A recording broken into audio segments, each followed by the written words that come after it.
우리 지난 시간까지 7장 말씀을 살펴보았습니다.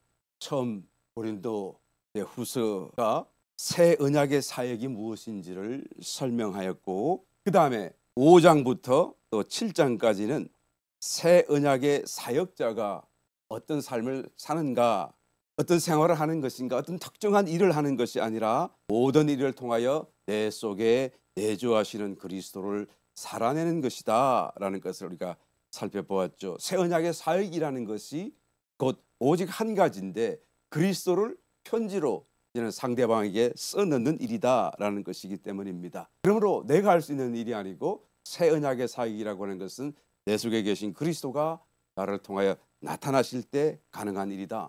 그러므로 내 속에 계신 그리스도가 나를 통하여 나타나시게 하기 위해서는 그것을 가로막고 있는 자아, 곧 껍질을 우리가 파쇄하고 깨뜨리고 이런 벗어내야만 가능하다라는 것이죠.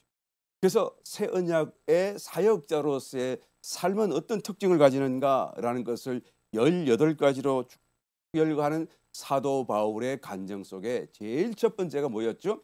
견디는 것이다. 많이 견디는 것이다. 오래 참는 것이다 라는 것을 말씀했었던 것을 아마 여러분 기억하실 것입니다. 그 견딤 속에 내가 깨어지고, 저는 깨어진 다음에 내 속에 계신 그리스도가 나타나심으로써 새 언약의 사역이 비로소 일어나게 된다라는 것이죠.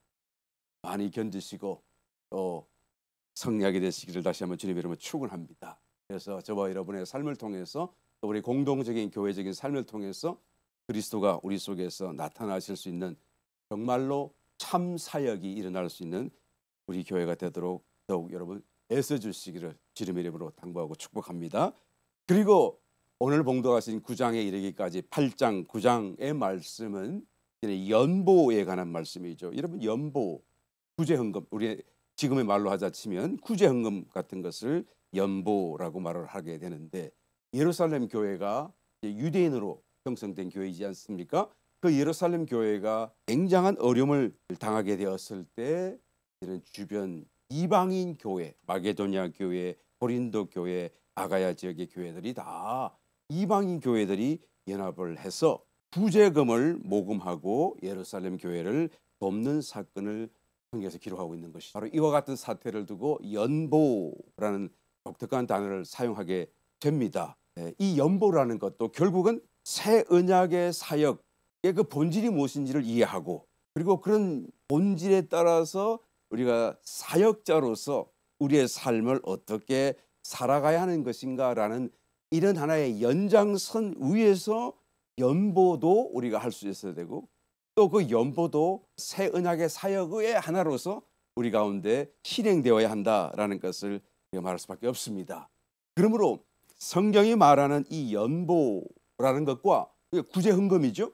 남을 구제하는데 우리가 돈을 모금하는 것, 이런 것인데, 세속적인 모금, 세속적으로 하는 기부금과 연보라는 것이 어떤 차이가 있는 것인가라는 것을 다시 한번 더 우리가 이해할 필요가 있는 거예요. 그래 지금까지 쭉 말씀해 왔던 새 언약의 사역, 또 새 언약의 사역자의 삶, 그리고 하나님의 나타나심, 이런 것을 다 우리가 연결하여 이 일도 하나님이 기뻐하시는 일 가운데서 행할 수 있기 때문이다라는 것입니다. 여러분, 연보라고 하는 것은 세속적인 기부와 다릅니다. 세속적인 기부는 그저 돈을 내고 받고 하는 수준에서 끝나는 것이죠.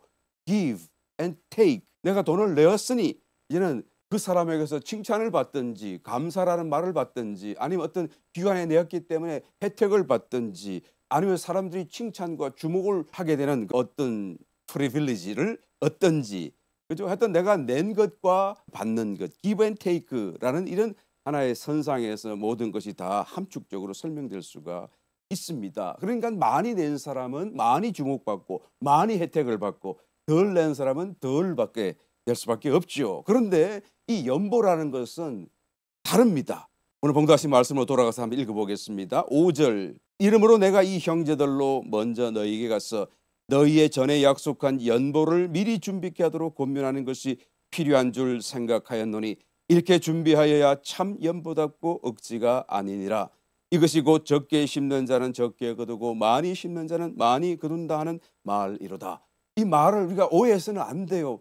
이 말씀을 피상적으로 이해하게 되면 give and take잖아요. 많이 심으면 많이 얻고 적게 심으면 적게 얻고 주고받는 것으로만 우리가 이해하기 쉬운데 이 상업적인 개념으로서의 어떤 give and take가 결코 아니다. 이제까지 쭉 사도 바울께서 편지 고린도후서라고 하는 이 편지를 통해서 설명해 왔던 우리에게 깨닫도록 하늘의 진리와 비밀을 열어주셨던 그 사건들을 우리가 다 기억하고 그것과 연관된 한 연장선에서 이 연보라는 것을 우리가 반드시 이해를 해야 되는 것이죠. 이것은 세속적인 기부금의 개념과는 다른 것입니다. 다른 세계를 말하는 거예요.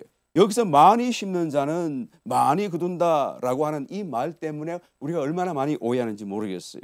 성경 말씀을 피상적으로 이해하고 읽고 하는 사람들은 자꾸 세속적인 가치관을 적용시키고 그런 수준으로 성경 말씀을 끌어당기고 내리는 것을 우리가 보게 되는 것이죠. 그러나 그렇지 않습니다. 이 말씀의 의미는 완전히 다른 세계를 얘기하는 거예요. 이 세상적인 개념과 어떤 상황을 얘기하는 것이 아닙니다. 그래서 많이 심는 자는 많이 거둔다 하는 이 많이라고 하는 단어를 원어에서 가서 보시게 되면 에피율로기아이스라는 단어를 쓰고 있어요. 에피라고 하는 것은 위에, 안에, 곁에 이런 전치사고요. 율로기아이스라는 말은 율로기아스의 복수죠. 연보. 5절 말씀에 이 율로기아라고 하는 이 단어를 연보라는 단어로 해석을 했고 6절에서 많이 심는 자는 많이 거둔다 하는 이 많이라는 말 속에 원어에서는 에피율로기아이스라는 단어를 쓰고 있어요. 그러니까 그대로 원어적으로 해석을 하게 되면 무슨 뜻입니까? 인 연보, 연보 안에서 이런 뜻이 되겠죠. 인 율로기아스, 연보 안에서 그런 뜻이 되겠죠. 그러면 많이 심는 자는 많이 거둔다는 이 말은 원어 그대로 해석을 하게 되면 연보 안에서 심는 자는 연보 안에서 거둘 것이다. 그런 뜻이 돼요. 이 이해하기가 굉장히 어렵지 않습니까? 그러니까 성경을 번역하는 사람들이 앞에 곧 적게 심는 자는 적게 거두고 많이 심는 자는 많이 거둔다 하는 이 말로 앞에 있는 적게 심는 자는 적게 거둔다라는 이 말과 연관하여서 자연적으로 연보 안에서 심고 연보 안에서 거둔다는 말을 그러니까 앞에서는 적게 심으면 적게 거둔다고 그랬으니까 많이 연보하면 많이 연보 안에서 받는다라는 말이겠지 하고 많이 심는 자는 많이 거둔다라고 번역해 놓았습니다. 그런데 여러분 이 적게라고 하는 이 단어가 사실은 전략한다, 자제한다, 삼가한다 라는 그런 단어죠. 그러니까 할 것을 충분하게 하지 않고 인색하게 한다 그런 말씀인 것이죠. 그러니까 적게 한다는 말과 대비하여서 많이 한다라는 말을 번역해 놓았는데 이 번역을 누가 했습니까? 킹 제임스 버전이 그렇게 했어요. 그러니까 우리 한글 성경도 그대로 따라서 많이 심는 자는 많이 거둔다라고 번역할 수밖에 없죠. 킹 제임스 버전 굉장히 잘 번역한 것이죠. 그런데 여기서만큼은 좀 오해를 살 수밖에 없는 좀 피상적인 번역을 해놓은 것을 우리가 말하지 않을 수가 없습니다. 마치 적게 심으면 적게 얻고 많이 심으면 많이 얻는다. 그러니까 give and take구나. 세상적인 그런 세계에서도 많이 기부하면 많이 받는데 그러면 이제 신앙적인 세계도 교회 안에서도 많이 심으면 많이 하나님께로 받는구나. 이런 정도로만 우리가 이해할 수밖에 없잖아요. 그래서 이 말씀을 자꾸 우리가 본래적인 성경의 의미를 되찾기 위해서 원어로 자꾸 들어가려고 하는 것입니다. 이게 번역에서 그치지 말고요. 왜냐하면 번역이라는 것은 본래 원어를 여러 가지 의미가 있는 것을 한 단어로만 써야 되니까 결국은 제한받을 수밖에 없잖아요. 그러니까 차라리 번역을 우리가 본다고 치면 여러 가지 번역서를 같이 보면 좋겠죠. 그래서 에피율로기아이스라는 그 말은 in 율로기아, 에피 in 율로기아라는데 율로기아라는 뜻이 만이라는 뜻이 아니에요. 축복이라는 뜻입니다. 찬양이라는 뜻이에요. 아브라함의 복 그러면 율로기아 아브라함이 되는 거예요. 아브라함의 복. 그러니까 이 율로기아라는 말이 만이라는 뜻이 절대 아닙니다. 그러니까 찬양이라는 뜻이에요. 그러니까 에피율로기아 그러면 in blessing 그런 뜻이 되겠죠. 영어로. 그러니까 킹 제임스 버전을 제외하고 나머지 영어 성경들 찾아보게 되면 그대로 in blessing이라고 해석을 해놨어요. 그러니까 많이 심은 자는 많이 얻는다 그렇게 하지 않고 적게 심는 자는 적게 얻고 또 in blessing 축복 안에서 심는 자는 축복 안에서 얻는다라고 다른 영어 성경 또 루트 성경 독일어 성경 다른 모든 성경이 그렇게 해놨어요. 그러니까 오히려 이것이 더 정확한 번역이다라고 말할 수밖에 없겠죠. 그러니까 이 율로기아라고 하는 이 말은 어떤 많고 적음 수량을 나타내는 단어가 절대 아니죠. 축복이라는 단어예요. 축복 안에서 심는 자는 축복 안에서 거둔다라는 의미인 것이죠. 그러니까 이 모든 것을 다 우리가 종합해서 이해를 해보게 되면 축복 안에서 심으면 축복 안에서 거둘 것이요, 축복 안에서 심는 것을 삼가하고 자제하면 축복 안에서 거둘 것이 없을 것입니다 라고 우리가 이 문장을 번역할 수가 있겠죠. 그러니까 그저 단순한 기브 앤 테이크 세속적인 개념이 아니다, 상업적인 개념이 아니다라는 것을 먼저 우리 이해할 필요가 있고, 그 다음에 좀 더 이 말씀의 의미를 더 깊이 들어가서 확실하게 이해를 해야 돼요. 연보가 왜 새 언약의 사역과 연관이 되어지고 새 언약의 사역과 연관해서 연보한다는 것은 세상적으로 그저 남을 구제하고 남에게 기부금 내주고 자선합을 하고 하는 것과 어떻게 다른 것인가라는 것을 정확하게 우리가 이해할 수 있기 때문인 것입니다. 7절 말씀, 각각 그 마음에 정한 대로 할 것이요 인색함으로나 억지로 하지 말지니 하나님은 절겨내는 자를 사랑하시느니라. 그 마음에 정한 대로 내가 오늘 하나님 앞에 감사한금으로 100% 해야겠다라고 마음이 딱 정해지면 그러면 그대로 하는 거예요. 그 마음에 정한 대로 할 것이요 그 말이. 그런데 마음에 처음에 탁 100% 해야겠다고 정해놓고 막상 100%를 쓰려고 하다 보니까 야 이게 좀 많은 거 아닌가? 그냥 한 50불만 될 걸 가지고 내가 좀 많이 하는 거 아닌가? 라는 생각을 가지게 된다면 그럼 어떤 경우가 되는 것입니까? 인색하다라게 되는 것이. 인색. 이것이 야 참 아깝다라는 생각을 가지는 것이고, 억지로 한다 이 말은 또 무슨 뜻입니까? 뭔가 압박이나 강요를 받는 것을 의미하는 것이죠. 그래도 내가 그렇지 내가 100불 정도를 해야지 다른 사람이 내가 얼마를 하는지 다 보고 알 텐데 내가 그래도 체면이 있고 위치가 있는데 100불 안 하면 되겠는가? 라고 하는 어떤 강요, 어떤 환경적인 그런 부담에 의해서 강요를 받고 한다고 한다면 억지로 하는 것이 되겠죠. 그래서 사도 바울이 뭐라고 그랬습니까? 마음에 정한 대로 할 것이요 인색함으로나 억지로 하지 말지니 하나님은 절겨내는 자를 사랑하시느니라. 절겨낸다는 말은 명랑하고 기뻐하고 내가 내는 것이 너무 기쁜 거예요. 내가 이 내는 것을 하나님 받으신다니 너무 기쁜 거예요. 100불이나 200불로 내고 싶지만 그러나 지금 100불 내는 것도 너무 좋고 너무 기쁘고 또 다음에 또 해야지 더 해야지 라는 그런 마음을 가진다고 한다면 절겨내는 자가 되겠죠. 8절, 하나님이 능히 모든 은혜를 너희에게 넘치게 하시나니 이는 너희로 모든 일에 항상 모든 것이 넉넉하여 모든 착한 일을 넘치게 하게 하려 하심이라. 여기 우리가 연보와 관련되어서 은혜라는 이 말씀의 의미를 다시 한번 더 깊이 깨달아야 돼요. 은혜라고 한다면 정말 포괄적인 단어 아닙니까? 너무나 많은 것을 다 우리는 은혜 속에 넣을 수 있지만 여기 이 본문 말씀에서 말하는 이 은혜라고 하는 것은 아주 특별한 부분을 두고 지금 말씀하고 있다는 것을 우리가 알 수가 있습니다. 연보를 기쁨으로 풍성하게 할 수 있도록 만드는 은혜? 아니면 연보를 했더니 기쁨을 은혜로 주신다는 뜻인가? 아니면 연보를 풍성하게 할 수 있도록 우리에게 물질적인 것을 먼저 축복해 주신다는 그런 것을 이 은혜라고 말하는 것인가? 다각도로 우리가 이해할 수 있겠죠. 그러나 모든 은혜라고 한다면 방금 말씀드린 그런 경우가 다 포함될 수 있을 것입니다. 그런데 본문 말씀에 이 연보와 관련하여서 은혜, 하나님의 은혜라는 것을 연관시킬 때 이러한 어떤 은혜를 말씀하고 있다는 것을 우리는 알아차려야 돼요. 그 말씀에 대한 어떤 계시가 고린도후서 8장 1절로부터 나타나고 있는 것을 보게 됩니다. 마게도냐 교회 성도들에게 주신 특별한 은혜에 대해서 말씀하고 있는 것을 볼 수 있습니다. 형제들아, 하나님께서 마게도냐 교회들에게 주신 은혜를 우리가 너희에게 알게 하노니 환난의 많은 시련 가운데서 너희 넘치는 기쁨과 극한 가난이 저희로 풍성한 연보를 넘치도록 하게 하였느니라. 그러니까 마게도냐 교회들에게 주신 어떤 특별한 은혜가 있는데 그 은혜를 너희에게 지금 알게 한다, 소개한다라고 지금 말씀을 시작하시면서 2절에서 환난의 많은 시련 가운데서 저희 넘치는 기쁨과 극한 가난이 저희로 풍성한 연보를 넘치도록 하게 하였느니라. 그러니까 연보를 풍성하게 했다는 것이 은혜라는 것입니까? 그렇지 않아요, 여러분. 이 문장을 정확하게 우리가 이해해야 됩니다. 항상 문장에 주어가 있고 동사가 있고 목적격이 있는데 이런 것들을 잘 살펴가면서 우리가 이해를 해야 돼요. 성경 말씀은 정말로 세심하게 우리가 살펴야 됩니다. 다른 일에는 덜렁덜렁 할지라도 성경 말씀만큼은 정확하게 세심하게 깊은 묵상 속에서 우리가 알아가야 돼요. 왜요? 영원과 관계되어지잖아요. 하나님과 관계되어지잖아요. 영생과 관계된 말씀이잖아요. 이 말씀을 조금이라도 우리가 오해를 하게 되면 이런 것을 우리가 떠날 수가 있어요.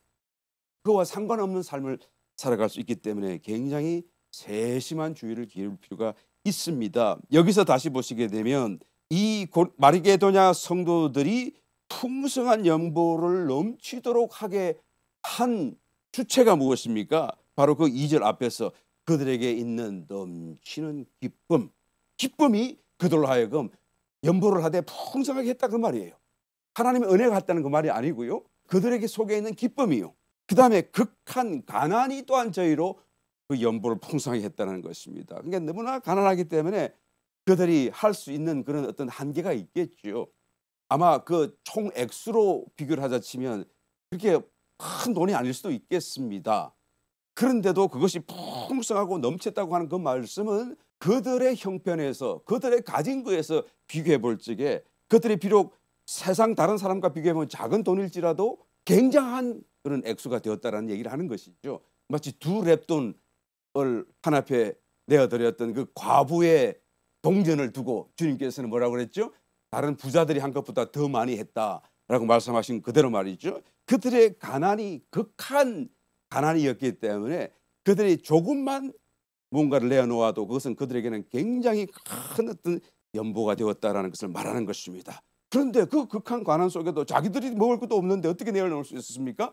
그들 마음속에 기쁨이 넘치고 있었기 때문에 그런 거예요. 그래서 기쁨, 그 다음에 그들의 환경적인 가난함이 그들이 연보를 해도 조금만 했는데도 사실 엄청난 연보를 하게 되었다라고 지금 말씀하는 것입니다. 3절 내가 증거하노니 저희가 힘대로 할 뿐 아니라 힘에 지나도록 자원하여 이 은혜와 성도 섬기는 일에 참여함에 대하여 우리에게 간절히 구하니 우리 사도들에게 바울 일행에게 우리도 지금 예루살렘 교회를 돕는 일에 참여하고 싶어요.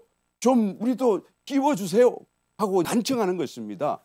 그래서 이 성도 섬기는 일, 연보하는 일이겠죠. 그런데 그 성도 섬기는 일 앞에 이 은혜와 이렇게 되어 있어요. This grace, 이 은혜와 성도 섬기는 일, 연보하는 일에 참여하게 해달라 그러는 거예요. 그러니까 연보하는 일이 있고 은혜가 또 있는 거예요. 그러니까 이 은혜라는 것과 연보하는 일이 동일선상에서 깊은 서로의 연관성을 가지고 있는 것을 보게 되죠. 연보하는 일이 곧 이 은혜에 참여하는 일이 된다라는 말씀이 되는 것입니다. 그래서 우리도 이 은혜 안에 들어가게 해달라 그 말이에요. 우리가 연보함으로써 연보하는 일에 참여함으로써 이건 지금 은혜를 주셔서 우리가 연보한다는 개념이 아니죠. 은혜를 주셔서 기뻐한다는 얘기 아니죠. 물론 그 기쁨이 하나님께로 오는 것입니다만 여기서 말하는 은혜라고 하는 개념은 다른 거예요. 뭔가 있는 거예요. 연보하는 일과 이 은혜라는 것이 지금 동일선상에서 지금 우리도 그 은혜에 참여하기 원하고 우리도 그 연보하는 일에 참여하기를 원합니다 라고 말하는 것을 보게 되는 것입니다. 연보한다는 것이 하나님의 축복 속으로 들어가는 일이라는 것을 지금 말하고 있는 것이죠. 그래서 들어갈 수 있도록 길을 열어주셨으니 우리는 정말 은혜입니다 라고 말하는 것입니다. 마게도냐 성도들이 이것을 깨달았기 때문에 사도들에게 간청하는 거예요. 자기들도 어려운데, 극하게 어려운데 그 상황에서도 우리도 하겠습니다 라고 지금 얘기하는 거예요. 끼워주세요. 우리를 갖다가 외면하지 마세요 라고 얘기하는 것입니다. 다시 본문 말씀으로 돌아오셨어요. 9절에서 읽어보겠습니다. 더 깊이 이 말씀을 열어주시는데 무엇을 말씀합니까?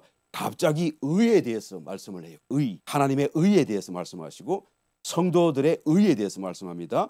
9절 기록한 바 저가 흩어 가난한 자들에게 주었으니 그의 의가 영원토록 있느니라 함과 같으니라. 여기서 저가 하나님이죠.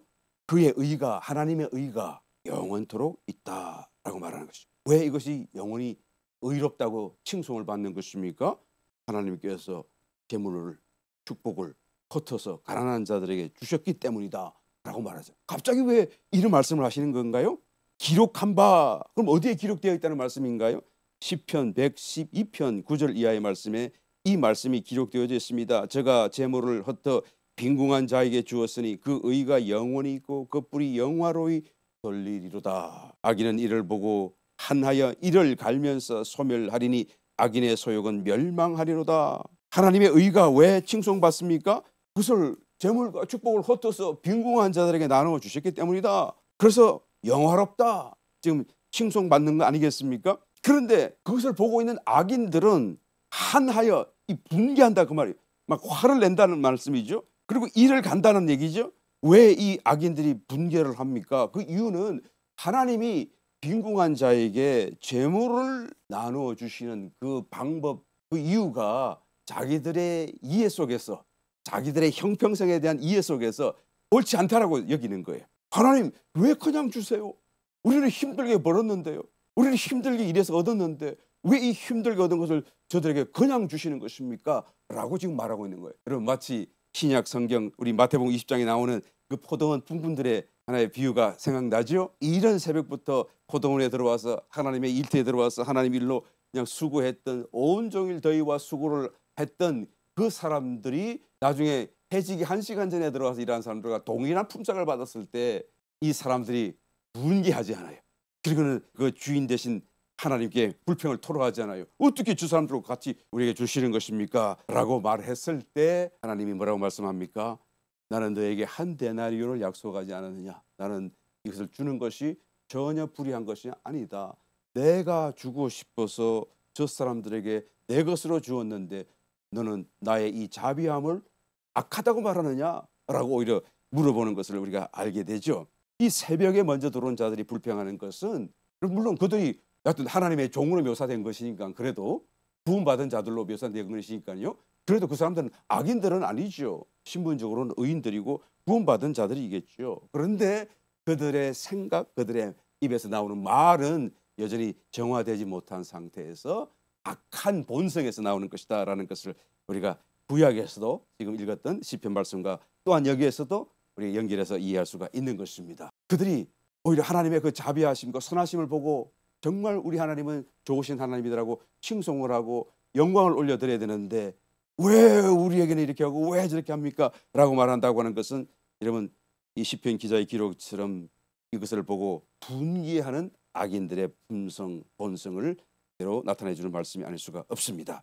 그래서 고린도후서 9장 10절, 심는 자에게 씨와 먹을 양식을 주시는 이가 너희 심을 것을 주사 풍성하게 하시고 너의 의의 열매를 더하게 하시리니. 여러분, 여기서 보세요. 지금 우리가 구제하고 남에게 연보하는 이 행위를 통해서 어떻게 되죠?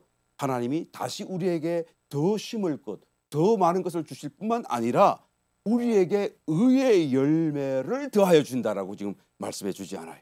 이게 우리가 지금 구제하는 것, 우리가 연보하는 것, 믿음 안에서, 여기서 하나님의 관점 안에서 보게 되면 하나님이 의로 보고 계신다는 뜻이에요. 그래서 의의 열매를 더하게 된다라고 말씀하지 않습니까? 여러분, 이해가 되십니까? 정말로 이 영적인 깊은 차원과 세계를 지금 사도 바울이 연보하는 일로 통하여 우리에게 말씀하고 있어요. 여러분, 수확을 한다고 했을 때 무언가 우리가 수고를 하고 무언가를 수확한다고 했을 때 우리가 일반적인 법칙으로는 내가 심은 대로 얻는 거잖아요.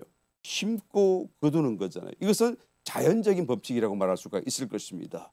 노아의 홍수 이후로 그때부터 하나님께서는 이 흑암에 빠져진, 이 저주 아래 빠진 이 세상과 모든 세계를 향하여서 심음과 거둠의 법칙을 선포하셨죠. 창세기 8장 22절, 땅이 있을 동안에는 심음과 거둠과 추위와 더위와 여름과 겨울과 낮과 밤이 쉬지 아니하리라. 그러니까 심어야 거두는 거예요. 그냥 심지 않은데 거둘 수는 없는 것이죠. 이것이 자연적인 법칙입니다. 그런데 자연적인 법칙 위에 초자연적인 법칙이 있어요. 그것을 우리는 기적이라고 말하지 않습니까? 기적의 법칙. 이 기적은 어디서 나오는 것입니까? 하나님의 법칙, 하나님이 주시는 특별한 법칙. 이 자연을 초월하여 하늘나라에 적용되는 하늘나라의 법칙이죠. 하늘나라의 법칙이라고 하는 것은 결국 하나님의 사랑, 하나님의 은혜, 하나님의 자비, 긍휼, 풍성하심, 이 모든 거에 근거해서 적용되는 신성한 법칙이다라는 것입니다. 그래서 심은 대로 거두고 수확한다는 것은 사실은 저주 아래 빠진 자연 법칙을 말하는 것이고, 하나님의 은혜와 사랑 안에서의 법칙, 하늘나라의 법칙, 초자연적인 법칙 안에서는 여러분, 심지 않았는데도 수확이 되어지고, 또 심었더니 100배, 60배, 30배가 광야에서 일어났던 만나와 오멜의 원칙, 여러분 잘 아시죠? 출애굽기 16장에서 보게 되면 만나와 오멜에 대한 것을 설명하고 있습니다. 광야 가운데 먹을 것이 없을 때 이런 새벽에 나가 보니까 이슬과 함께 하늘로부터 내려온 신령한 음식이 있었어요. 그것이 만나였죠. 그 만나를 거두어라. 너희 가족의 인수대로 거두어라. 한 사람당 한 오멜이다. 한 오멜은 우리나라로 치면 한 대 정도의 일일 식량 부피가 되죠. 그만큼 거두어라. 그래서 사람들이 일어나서 새벽에 그것을 거두어왔습니다. 그런데 좀 부지런한 사람, 또 손이 빠른 사람은 아무래도 좀 더 많이 거뒀지 않았겠어요? 어떤 사람은 좀 느려서 좀 비교하여 상대적으로 덜 거두지도 않았겠어요? 그런데 막상 집에 가져와서 그것을 이렇게 되로 오멜로 하면 돼 보니까 전부 다 많지도 않고 적지도 않고 많이 거둔 자도 많지 않고 적게 거둔 자도 적지 않았더라. 출애굽기 16장 16절 이하의 말씀, 여호와께서 이같이 명하시기를 너희 각 사람의 식량대로 이것을 거둘지니 곧 너희 인수대로 매 명에 한 오멜씩 취하되 각 사람이 그 장막에 있는 자들을 위하여 취할지니라 하셨느니라. 이스라엘 자손이 그같이 하였더니 그 거둔 것이 많기도 하고 적기도 하나 오멜로 되어 본즉 많이 거둔 자도 남음이 없고 적게 거둔 자도 부족함이 없이 각기 식량대로 거두었더라. 여러분, 이 거둘 때 자기들이 재가면서 거둔 게 아니잖아요. 그런데 와서 재보니까 나는 분명히 더 많이 거뒀다고 생각이 되는데 딱 맞는 거예요. 나는 분명히 적다고 생각했는데 딱 맞는 거예요. 이건 기적이죠. 하나님의 간섭하심이죠. 하나님이 그것을 다 인도하신다는 하나님의 분명한 증거가 아닐 수가 없습니다. 하늘나라의 법칙이 그대로 적용된 거예요. 자기가 수고한 것이 아닌데도 불구하고 하나님이 그냥 무상 공급하시는 은혜의 공급이라고 말할 수밖에 없는 것이죠. 그러니까 다 이렇게 정확하게 필요한 만큼 공급되어지는 것을 우리가 여기서 볼 수가 있는 것입니다. 그래서 고린도 후서 8장에서 이 사건을 두고 다시 한 번 더 오늘날 신약 시대를 살아가는 성도, 저와 여러분의 영적인 삶에도 동일하게 이 적용이 원칙이 적용되고 있다는 것을 말씀해 주고 있어요. 13절, 이는 다른 사람들은 평안하게 하고 너희는 공고하게 하려는 것이 아니요. 그러니까 너희들 어려운데 연부하라, 부정금하라. 그러니까 이걸 받아다가 저 사람한테 갖다 주니까 저 사람들은 풍성하게 하고 너희는 더 어렵게 만들려고 하는 것이 아니다. 그럼 어떻게 하려고 하는 것입니까? 평균케 하려 합니다. 14절, 이제 너희의 유효한 것으로 남은 것으로 저희 부족한 것을 보충함은 후에 저희 유효한 것으로 너희 부족한 것을 보충하여 평균하게 하려 함이라. 그래서 지금 너희들의 남는 것을 가지고 저 사람들에게 주고 또 나중에는 저 사람들의 것을 가지고 남는 것을 가지고 너희의 부족한 것을 채워서 늘 평균되게 하려 합니다. 15절, 기록한 것 같이 많이 거둔 자도 남지 아니하였고 적게 거둔 자도 모자라지 아니하였느니라. 그러니까 광야에서 있었던 하늘나라의 법칙이 적용된 것을 지금 다시 한번 리마인드 시켜주는 것입니다. 이런 평균케 하려 한다라는 것은 결국 초자연적인 세계 법칙을 자연 세계 안에서 살고 있는 성도들에게 적용하려는 것이죠. 그러니까 초자연적인 하늘나라의 법이 이 자연법보다 더 상위에 있는 법 아니겠어요? 그러니까 성도인 너희들은 지금 하늘에 속해 있다라는 것을 인정해 주는 것이에요. 이 법이 적용된다라고 하는 것은. 그러니까 자연 법칙 안에서만 살지 말고 너희들은 성도인이 하늘나라 시민들이니 하늘나라의 그런 축복의 세계 안으로 들어와야 한다라는 것을 말씀하는 거예요. 물질에서 성도는 자유로워야 새 언약의 사역자로서 새 언약의 사역을 감당할 수 있고, 물질로부터 자유로워야 진정한 하늘나라의 법칙, 축복의 세계로 들어갈 수 있다라는 것을 말씀해 주고 있는 줄 믿습니다. 그 광야 중에 있는 백성들이 만나를 두고 욕심을 부렸을 때 어떤 사태가 벌어졌나요? 다시 돌아가서 읽어보겠습니다. 출애굽기 16장 19절, 모세가 그들에게 이르기를 아무든지 아침까지 그것을 남겨두지 말라 하였으나 그들이 모세의 말을 청종치 아니하고 더러는 아침까지 두었더니 벌레가 생기고 냄새가 난지라 모세가 그들에게 노하니라. 왜 남게 되었나요? 그들이 뭐 아껴 먹었든지 아니면 일부러 세이브해 두었든지 어쨌든지 간에 여하튼 그것을 세이브해 둔 것 아니겠어요? 그랬더니 그 다음날 썩어졌고 벌써 냄새가 나고 벌레까지 생겼다라는 거예요. 그 신령한 그 만나라고 하는 음식이 참 놀랍지 않습니까? 우리가 깨달아야 되는 것입니다. 오늘날 사도 바울의 이 말씀을 통하여 우리의 삶에도 이런 분명한 깨달음이 일어나야 될 줄 믿습니다. 우리 교회의 재정 같은 경우도 하나님이 주시는 것이잖아요. 하나님이 공급하시는 거잖아요. 사람이 하는 게 아닙니다. 하나님이 주시는 거잖아요. 그러니까 아껴 써야죠. 그렇지만 아껴 쓰기 위해서 쓰지도 못하고 아까워만 해서는 안 되는 거예요. 무슨 말씀인지 아시겠죠? 그냥 세이브만 한다고 되는 게 아니란 말이에요. 우리 교회는 그런 거 안 하니까 너무 참 열려있는 어떤 축복 받을 수 있는 그런 하나 여건이 있는 교회가 아닌가 하는 생각을 합니다. 개인적으로 뭔가 생활에 여유가 생기고 그리고 돈을 자꾸 저축을 하게 된다고 한다면 그게 어떤 것이죠? 곰팡이가 필 수 있어요. 벌레가 생길 수 있습니다.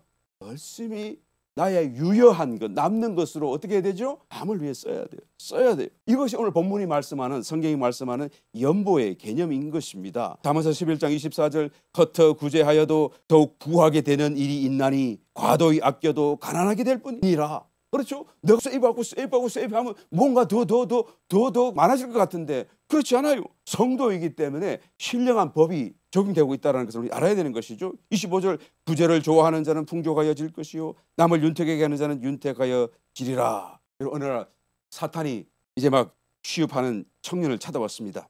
그리고 그 앞에서 10개의 병을 딱 이렇게 보여주면서 그 청년에게 제안을 한 가지 하게 됩니다. 여기 9개의 병에는 꿀물이 들어있고 이 중에 하나는 독약이 들어있어.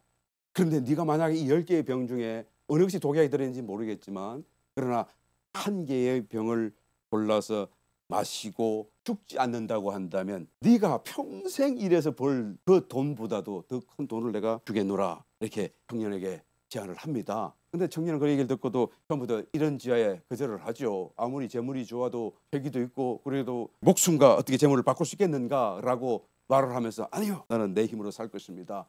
나는 그런 요행을 따라 살지 않을 것입니다 라고 얘기했는데, 근데 이 사단이 얼마나 끈질깁니까? 계속해서 쉬지 않고 이런 모양 저런 모양으로 부추기고 유혹을 하니까 결국 그 유혹을 다시 이 청년이 되새길 수밖에 없게 되는 것입니다. 내가 평생 뼈가 빠지도록 일을 해서 나이 다 들어서 몸이 병들고 다 힘들 때 재물이 무슨 소용이 있겠으며 얼마나 내가 인조일을 하며 살 것인가. 차라리 지금 여행일지라도 이 큰 액수의 돈이 나에게 들어온다고 한다면 나는 지금서부터 잘 새노새 젊어서 노새 잘 살 수 있지 않겠는가. 그래, 내가 하면 눈 딱 감고 여하튼 여행일지라도 이것만 딱 잡을 수만 있다고 한다면 나에게 오히려 좋은 일이 아닐까라는 생각을 하게 되는 것이. 그리고 마침내 그 유혹이 자기를 이기고 이는 사단 앞에 서서 내가 하나를 골라 마시겠다. 그 제안을 받아들이게 되는 것이죠. 그리고 눈을 질끈 감고 하나를 탁 골라서 마셨더니 그런데 얼마 있어도 몸이 괜찮아요. 자기가 죽지 않았다. 내가 보기에 독약이 아니라는 것을 알게 된 것이죠. 너무 기쁜 거예요. 내가 사탄을 이겼다. 게임에서 이겼다. 그리고는 이 사탄아, 나를 네가 죽이려고 했지만 나는 죽지 않았어. 네가 약속한 돈을 내놓고 그리고는 다시는 나를 찾아오지 말라 하고 그냥 호통을 치고 돈을 챙겨서 그리고는 얼마나 기쁩니까? 자기 일평생 벌어야 할 돈이 자기 손에 다 공짜로 들어왔으니까 야, 한번 좀 즐겁게 마시고 좀 놀아야겠다 하면 인생을 즐겁게 살아야겠다라고 하면서 호탕하게 호사스럽게 일생을 살기 시작합니다. 결국 자기의 속에 있는 욕심을 따라 살다가 보게 되면 그 삶이 여러분 건강한 삶이 될 수 없잖아요. 그러니까 그 많은 돈도 물 새듯이 줄줄줄줄줄 새더니 약간의 세월이 지난 다음에는 다 없어져 버리고 그래서 다시 한번 자기의 삶을 두고 결단을 내려야 되는 그 순간을 맞이하게 되는 것입니다. 사탄을 찾아갈 것인가? 아직도 9개나 남아있으니 그 9개 중에서 내가 하나만 제대로 선택하면 될 거 아닌가? 아니면 내가 이제부터라도 정신을 차리고 내 힘으로 좀 성실하게 살아야 할까 생각하는데 이미 돈과 쾌락, 이 세상이 주는 그 유혹의 맛을 맛본 사람으로서 도무지 자기가 성실하게 살 것을 생각할 수가 없는 거예요. 그래서 한 번 더 내가 눈을 징긋 감고 그리고 사단에게 가서 내가 그 돈을 받아오리라 하고 사탄을 찾아가요. 사단은 기다렸다는 듯이 인 것이 웃으면서 말없이 탁 병을 내놓으니까 이제 9개 병 남은 병 중에서 하나를 탁 골라서 이정한 각오로 또 마셔. 그런데 조금씩 더 괜찮은 거예요. 야, 이번에 내가 또 이겼다. 그리고는 환호성을 지르고 기뻐하면서 이는 사단에게 돈을 받고 저번에 받을 것보다 더 많이 받아가지고 챙겨가지고 보나마나 또 세 번째 찾아오겠죠. 네 번째 찾아오겠죠. 다섯 번째 찾아옵니다. 여섯 번째, 일곱 번째 이제 찾아옵니다. 아홉 번째 찾아오는 50-50 둘 중에 하나를 죽느냐 사느냐의 그런 기로에서 선택을 하는 그런 순간을 맞이하게 되는 것입니다. 그때는 이미 많은 세월을 살아왔기 때문에 이제는 벌써 백발의 노인이 되고 말았어요. 이제는 호랑방탕에 살다가 보니까 건강도 많이 잃어버렸습니다. 이제는 더 이상 자기 힘으로 살 수도 없어요. 자기 힘으로 돈을 벌어서 살 수도 없게 되어버린 것이죠. 그래서 선택의 초이스가 더 이상 남지 않습니다. 사단에게 찾아와서 내가 그것을 다시 내가 죽으면 죽으리라. 하나를 딱 잡아서 그런데 놀랍게도 또 안 죽는 거예요. 괜찮은 거예요. 그래서 이야, 이번에 보라. 내가 호탕하게 웃으면서 내가 이 게임에서 사탄을 이겼다. 하하 하니까 사탄이 그냥 그것을 보고 또 자기도 하하하 하더니 옆에 있는 남은 한 병을 탁 잡아가지고 자기가 마시고 탁 놓으면서 이것 봐라. 그래도 네가 내를 이겼다고 하느냐. 본래 독약은 안 들었어. 10개가 다 꿀물이었어. 그런데 너는 나에게 속았지 않느냐? 너는 여기서 게임을 이겨서 돈을 얻은 걸로 생각하지만 나는 너에게 돈을 일부러라도 주려고 했어. 너는 지금까지 산 삶이 다 돈의 노예로 살지 않았어. 내가 한 일생을 한번 돌아보아라. 전부 다 죄 짓는 삶이었고 죄에 빠진 삶이 아니야. 너는 나의 종이야. 너는 나의 노예였어. 이제 곧 나에게 올 텐데 나와 같이 살자라고 얘기하더라는 거예요. 물질에 대한 욕심을 버리지 못한다고 한다면 결국 노예가 될 수밖에 없고, 또 그 말씀은 하나님의 축복의 세계로 들어갈 수 없다라는 것을 말하는 것이죠. 이것은 어찌할 수 없는 하나의 분명한 반대길이다라는 것을 주님도 말씀하셨고 우리도 알아야 되는 거예요. 하나님을 섬길 것이냐 재물을 섬길 것이냐, 이것은 둘 중에 하나를 분명하게 돌아서야 되는 거예요. 우리는 재물에 대한 욕심을 버려야 되고 집착을 버려야 되고, 그리고 재물은 하나의 도구로서 사용할 수 있는 그런 이 처연함이 우리에게 있어야 된다라는 것을 말씀해 주고 있는 것입니다. 오늘날 불신자는 전부가 다 예외 없이 자연의 법칙 아래서만 살고 있죠.